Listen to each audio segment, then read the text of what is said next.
Hello friends, मैं हूं सन्मय प्रकाश और आप देख रहे हैं यूट्यूब चैनल सरकारी जॉब न्यूज़।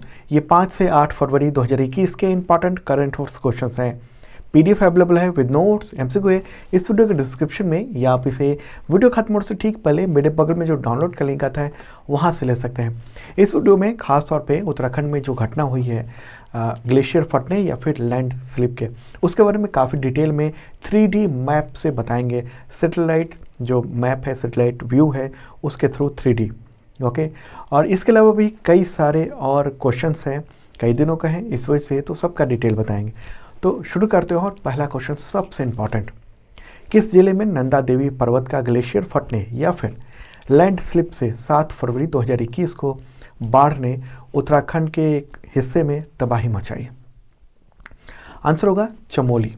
ओके, उत्तराखंड के चमोली डिस्ट्रिक्ट में ये स्थित है। बहुत इंपॉर्टेंट ये सवाल हो जाता है क्योंकि इसी तरह के सवाल एग्जामिनेशन में ऐसे ही पूछे जाते हैं। ओके, और आपको बता दूं कि इसने 2013 में जो उत्तराखंड की आपदा आई थी उसकी याद दिला दी। हालांकि इस बार वैसा नहीं हुआ जितने बड़े पैमाने पर 2013 में हुआ था, लेकिन चूंकि सर्दी का मौसम था और नदियों में पानी कम था, इसलिए तबाही ज़्यादा नहीं हुई। तो इस भयानक जो बाढ़ आई उसकी 2 थ्योरी सामने आ रही है। पहला, जो तमाम न्यूज़पेपर में आपने पढ़ा होगा, ग्लेशियर फटने की, और दूसरा ये कि ग्लेशियर का लैंड स्लिप हो जाना। ओके, द हिंदू न्यूज़पेपर ने दोनों थ्योरी के बारे में बताया है। पहले तो उन्होंने कहा था, द हिंदू ने एक दिन 7 फरवरी को उन्होंने जो न्यूज़ दिया उसमें उन्होंने कहा कि ग्लेशियर फटा है, ठीक है। लेकिन 8 फरवरी की रात को जो उन्होंने न्यूज़ जारी की है, ये न्यूज़ आप देख रहे हैं, इसमें सेंट्रल वाटर कमीशन के डायरेक्टर के बयान से ये कहा गया है कि हो सकता है कि लैंड स्लिप हुआ। तो क्या होता है ये दोनों, कैसे बाढ़ आई, क्या बर्बादी हुई, वो सब 3D मैप के थ्रू आपको बताते हैं। तो सामने रहा वर्ल्ड मैप। ओके, तो अब उत्तराखंड में चलते हैं और ये ऊपर रहा नंदा देवी पर्वत। ओके, और इसके आसपास कई सारे पर्वत और ग्लेशियर हैं, और आप देख रहे हैं जैसे नंदा घुंटी पर्वत, त्रिशूल पर्वत, उस तरफ द्रोणागिरी पर्वत भी है। ओके, तो नंदा देवी जो पर्वत है वो भारत की दूसरी सबसे ऊंची माउंटेन है, और पास में इसके नंदा देवी नेशनल पार्क है उस तरफ, ठीक है। माउंटेन का पूरा हिस्सा माना जाता है।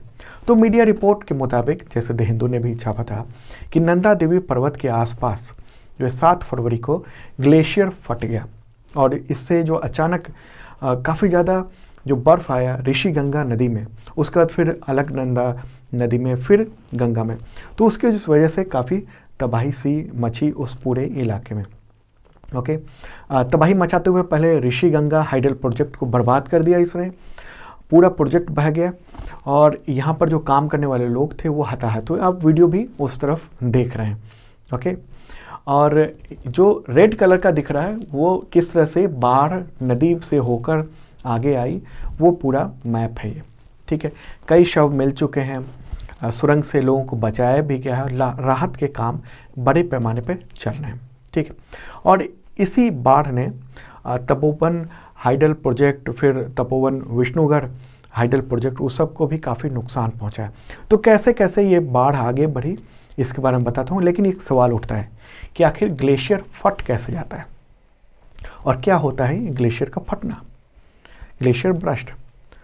तो सबसे पहले बात कि ग्लेशियर बनते कैसे हैं, ये कॉमन से सवाल है। तो कई सालों तक भारी मात्रा में बर्फ़ जमा होने और उसके एक जगह एकत्रित होने से ग्लेशियर का निर्माण होता है। क्या होता है, नमी उस पहाड़ की तरफ जाती है, और नमी वहाँ पर चूँकि बहुत ठंडा होता है तो वो जमती चली जाती है, तो ग्लेशियर का निर्माण होता रहता है, ठीक है। और 90% जो ग्लेशियर होते हैं वो आइस शीट के रूप में होते हैं, जिसमें जो बहुत सारे महाद्वीपीय ग्लेशियर भी कहे जाते हैं। ओके, तो अधिकांश जो इस तरह के ग्लेशियर होते हैं वो ध्रुवीय क्षेत्र या फिर बहुत ऊंचाई वाले पहाड़ी क्षेत्रों में होते हैं, और हिमालय जो है वहाँ पर भी ढेर सारे ऐसे ग्लेशियर पाए जाते हैं। एक बार मैप में आपको फिर से दिखा दूँ, पूरा का हिमालयन रेंज जो है वाइट जो भी नज़र आ रहा है वो सब ग्लेशियर है, और इसमें नंदा देवी पर्वत में भी ग्लेशियर है जो कि मौजूद है। ओके, तो नंदा देवी पर्वत आपने देखा। तो अब सवाल उठता है कि ग्लेशियर फटते कैसे, ग्लेशियर ब्रेक ऑफ कैसे होता है। देखिए, ऐसा भूवैज्ञानिक हलचल यानी जियोलॉजिकल मूवमेंट की वजह से होता है। कई सारे वजह हैं, उसमें ये भी है। तो जैसे गुरुत्वाकर्षण, प्लेटों के नज़दीक आने या दूर जाने, जो ज़मीन के नीचे जो हलचल हो रही है, ओके, एशियन प्लेट और यूरेशियन प्लेट दोनों जो है वो आपस में टकरा रहे हैं, तो उसकी वजह से वहाँ हलचल होती रहती है, ठीक है। और हिमालय लगातार ऊपर उठ रहा है, पूरा हिमालय ऊपर उठता जा रहा है लगातार, हर दिन झटके आते हैं, छोटे छोटे झटके होते हैं, ठीक है। इसके अलावा ग्लोबल वार्मिंग की वजह से भी ग्लेशियर के बर्फ़ जो है पिघलते हैं, और वो धीरे धीरे पिघलते रहते हैं, नीचे भी पिघल रहे होते हैं, लेकिन अचानक से वो टूटने की प्रक्रिया हो जाती है। तो इसी को ग्लेशियर का फटना कहते हैं, ठीक है। ग्लेशियर आउटबर्स्ट भी कहा जाता है। कई बार ये भी होता है कि बहुत ज़्यादा बर्फबारी से पहाड़ी जो नदियां हैं वो झीलें जम जाती हैं, और ग्लेशियर जो है वो नदी का प्रवाह रोक देता है, तो पानी जमता चला जाता है। तो इस वजह से भी झील जो है वो ग्लेशियर का रूप ले लेता है, और फटने की वजह से वहाँ से पानी काफ़ी ज़्यादा बह जाता है और फटने की आशंका रहती है, ओके। और Wadia institute of Himalayan geology, उसने रिसर्च भी किया है इस पर। उसने कहा है कि हिमालयी क्षेत्रों में बहुत सारी ऐसी झीलें हैं जहाँ पर ग्लेशियर फटने का खतरा है, ओके। तो उसी की वजह से भयंकर बाढ़ आ सकती है, और जैसा कि इस बार हम लोग को देखने को मिला है उत्तराखंड में 7 फरवरी को, ठीक है। तो होता ये है कि ग्लेशियर का बर्फ़ जो है टूट कर झील में गिरता है, फिर बहुत ज़्यादा पानी नदी में एक तरह से सैलाब लाता है पूरा, ओके, और आसपास बहुत भयंकर तबाही और बाढ़, जान माल का नुकसान होता है, ठीक है। तो एक तो थ्योरी आपने देखी जो कि ग्लेशियर के ब्रस्ट होने की बात हो रही है। दूसरी थ्योरी क्या है?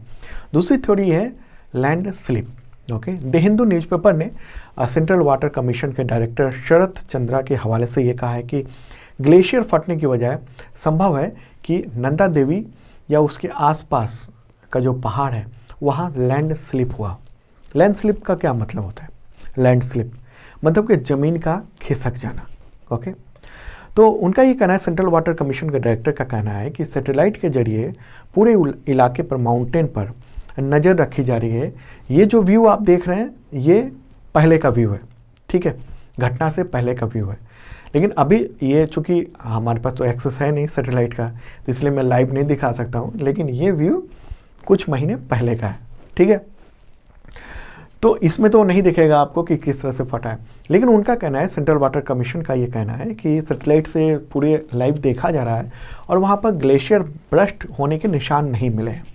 तो हो सकता है ये कि ग्लेशियर के नीचे झील बनी हुई हो, और झील जो है वो तो जमी हुई है, लेकिन नीचे का जो हिस्सा है वो वाटर के फॉर्म में हो, ओके, लिक्विड फॉर्म में हो, वो जमा हुआ ना हो नीचे वाला हिस्सा।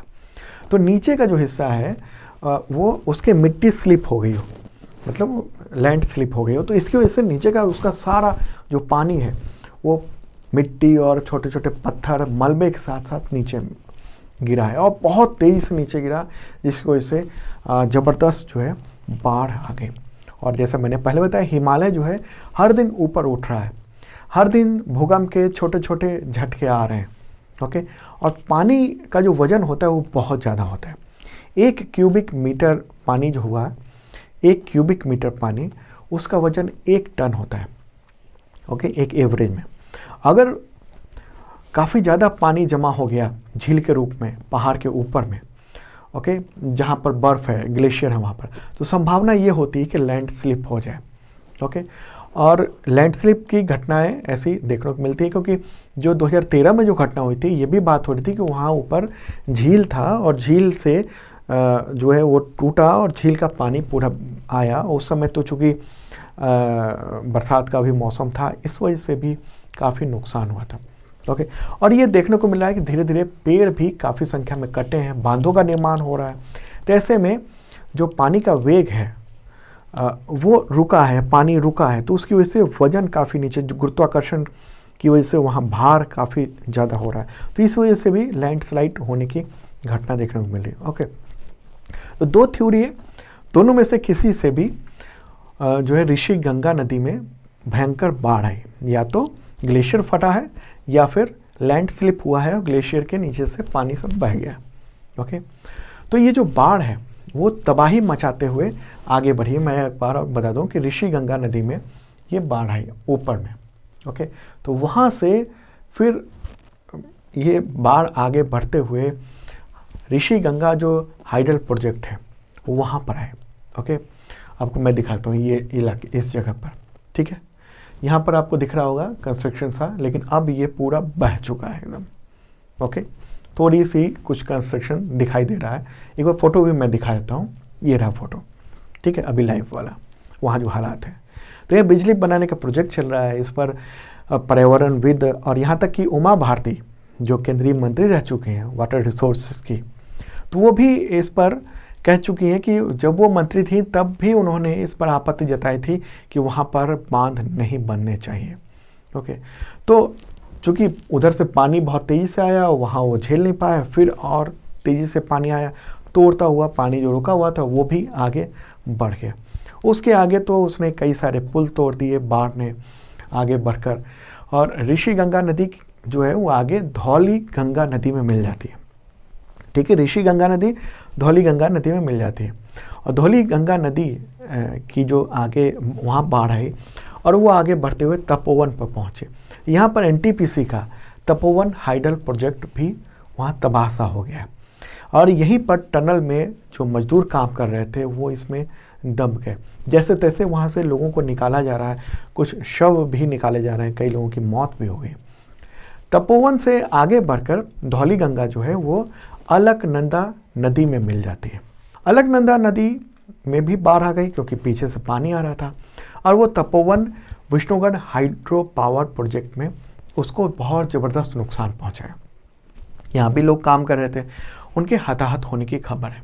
ठीक है, इसी दौरान सरकार ने क्या किया, इसको बचाने के लिए जो घटना हो रही है, बहुत बड़े पैमाने पर जो बाढ़ आ रही थी, पानी का सैलाब आ रहा था, तो उससे बचने के लिए उत्तराखंड सरकार ने श्रीनगर डैम को, श्रीनगर वो श्रीनगर नहीं, जम्मू कश्मीर वाला नहीं, यहाँ उत्तराखंड में भी एक श्रीनगर है, बहुत खूबसूरत है वहाँ वो पूरा इलाका। तो वहाँ डैम बना है कुछ साल पहले, तो उस डैम को खाली करा दिया गया, मतलब पानी वहाँ का आगे बहा दिया गया। इससे हुआ, इस डैम में अलकनंदा नदी से जो उसी पानी रहता है, ये डैम दरअसल अलकनंदा नदी पर बना हुआ है डैम। तो पानी जो आया उधर से वो काफ़ी कुछ वहाँ रुका क्योंकि डैम खाली हो चुका था पहले से। एक और काम किया गया बाढ़ के असर को रोकने के लिए। अब मैं दिखाता हूँ आपको Tehri dam. Okay, Tehri dam थोड़ा सा उस तरफ है, ये रहा। ओके, टिहरी डैम, उसके पानी को रोक दिया गया था। ये डैम भागीरथी नदी पर बना हुआ है। ठीक है, तो अलकनंदा नदी और भागीरथी नदी का जो संगम है वो देवप्रयाग में। ओके, तो यहाँ से अब नदी गंगा नदी कहलाती है आगे।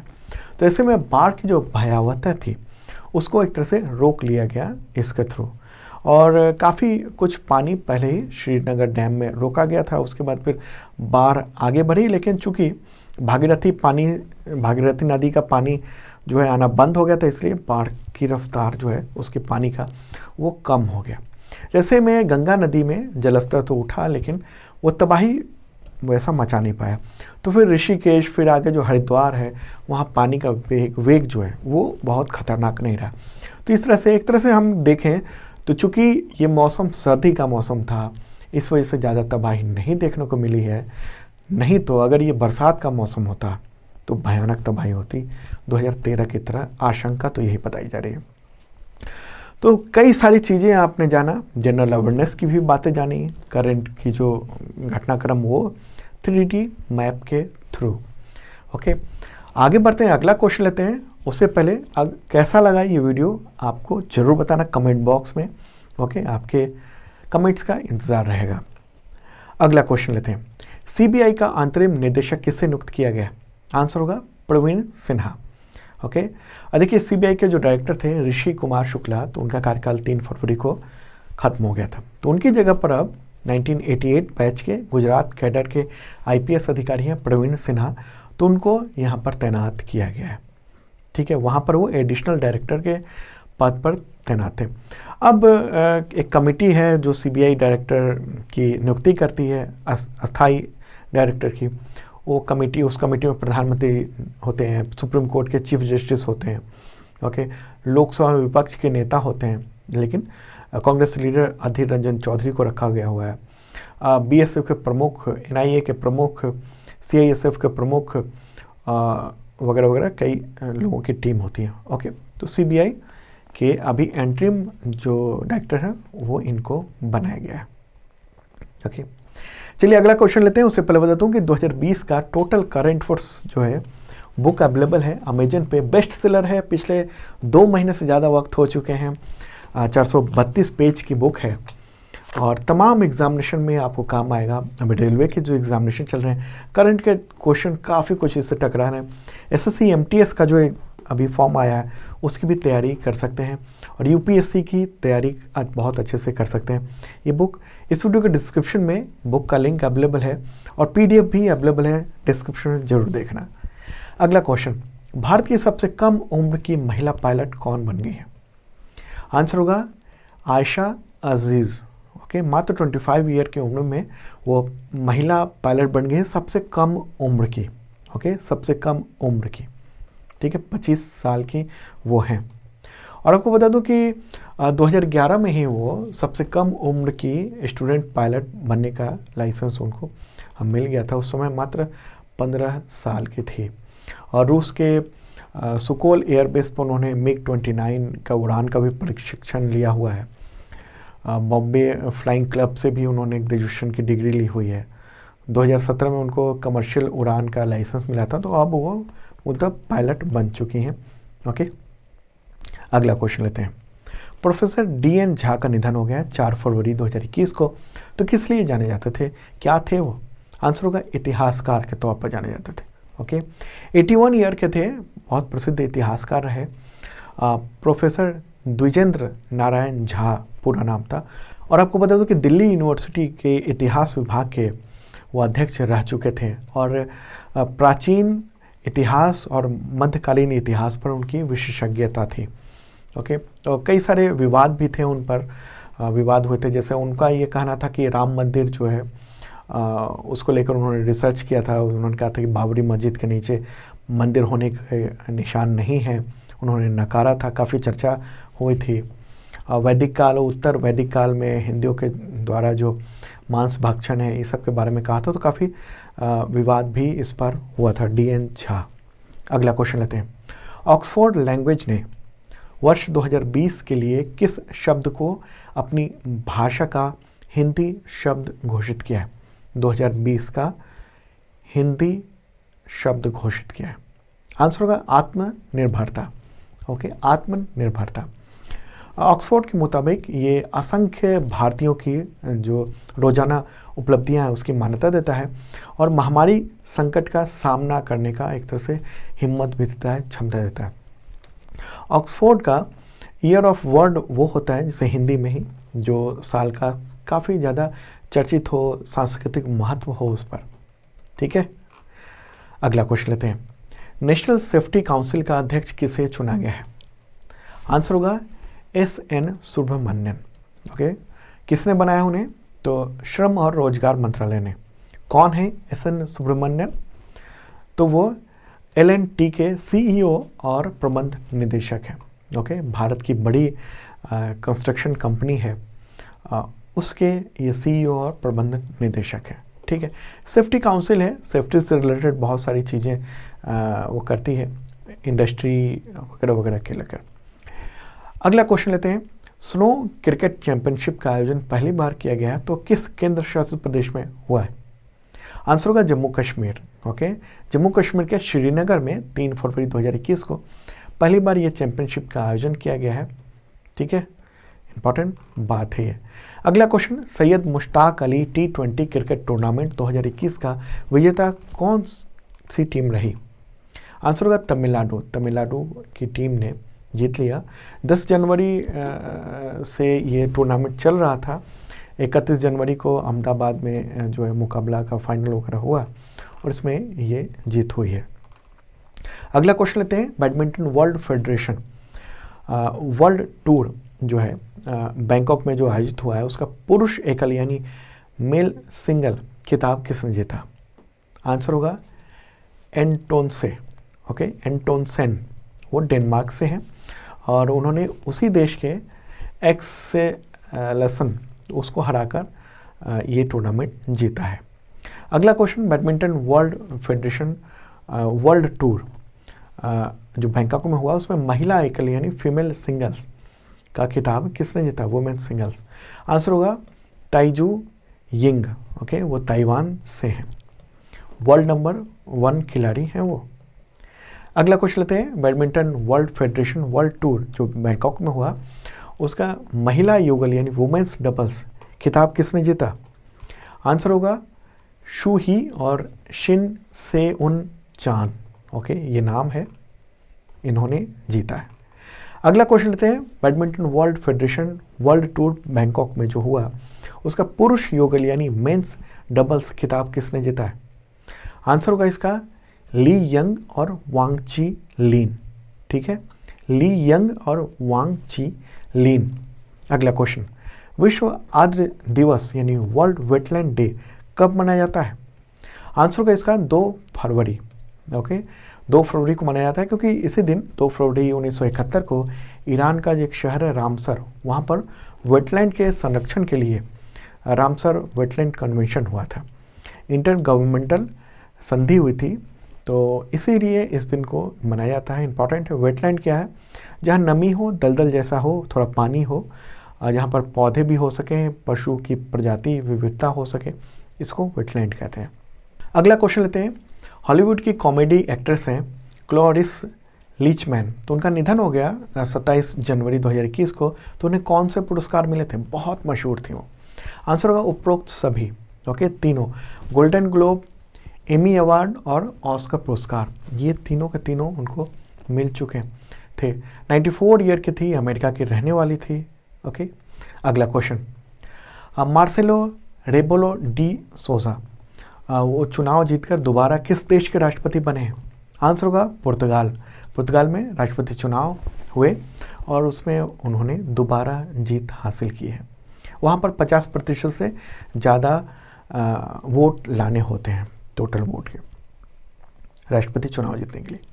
अगला क्वेश्चन लेते हैं, विश्व कैंसर दिवस कब मनाया जाता है, वर्ल्ड कैंसर डे। आंसर होगा 4 फरवरी।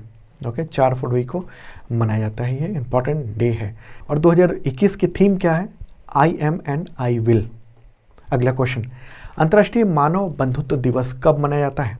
आंसर होगा 4 फरवरी। ओके, 4 फरवरी को मनाया जाता है। ये दरअसल कई संस्कृतियों, धर्मों और मान्यताओं को बढ़ावा देने के लिए ये दिवस मनाया जाता है। ओके, 2021 की थीम क्या है, भविष्य के लिए एक मार्ग, पाथवे टू द फ्यूचर। अगला क्वेश्चन, एशियन ऑनलाइन शूटिंग में 11 पदकों के साथ किस देश ने टॉप स्थान हासिल किया है। आंसर होगा इंडिया, भारत। ओके, भारत ने ये स्थान हासिल किया है। और इसमें आपको बता दूं कि भारत ने कई सारे पदक जीते हैं। ओके, तो उसमें बता दूं स्वर्ण पदक जीता है सौरभ चौधरी ने पुरुष 10 मीटर एयर पिस्टल में, दिव्यांश सिंह पवार ने जीता है पुरुष 10 मीटर एयर राइफल में, काइनन चेन्नई ने पुरुष ट्रैप और राजेश्वरी कुमारी ने महिला ट्रैप में गोल्ड मेडल जीता, अर्जुन बाबूता ने पुरुष 10 मीटर एयर राइफल और शेरसी सिंह ने महिला ट्रैक में रजत पदक जीता है। कांस्य पदक किसने जीता, मनु भाकर ने 10 मीटर महिला 10 मीटर एयर पिस्टल में जीता है, सरबजोत सिंह ने पुरुष 10 मीटर एयर पिस्टल में जीता है, दीपक कुमार ने 10 मीटर एयर राइफल में जीता है, पृथ्वीराज तोंड ईमान ने पुरुष ट्रैप और मनीष कीर ने महिला ट्रैप में कांस्य पदक जीते हैं। दोस्तों, और भी कई सारे क्वेश्चन हैं, उसको अगले वीडियो में मैं शामिल कर दूंगा। कोशिश होगी मॉर्निंग को आपको वीडियो मिल सके। आप लोगों की शिकायत थी कि वीडियो रेगुलर नहीं आ पा रहा है, लेकिन करंट अफेयर्स का वीडियो आपको इसी तरीके से, जिस तरीके से मैप में बताता हूँ, वो सब आपको मिला करेगा। ओके, और हाँ दोस्तों, अगर आपने अब तक सब्सक्राइब नहीं किया तो ज़रूर करना और बेल आइकन दबाना मत भूलना ताकि नोटिफिकेशन आपको वक्त पे मिल सके। और 2020 का करंट अफेयर्स बुक अवेलेबल है अमेजन पे, इस वीडियो के डिस्क्रिप्शन में चेक कर सकते हैं। और हाँ, आज जो आपने वीडियो देखा उसका टोटल जो PDF है कंटेंट के साथ, वो अवेलेबल हो गया मेरे बगल में। डाउनलोड पर क्लिक कीजिए और डाउनलोड कर लीजिए। ओके, वैसे डिस्क्रिप्शन में और भी PDF अवेलेबल है।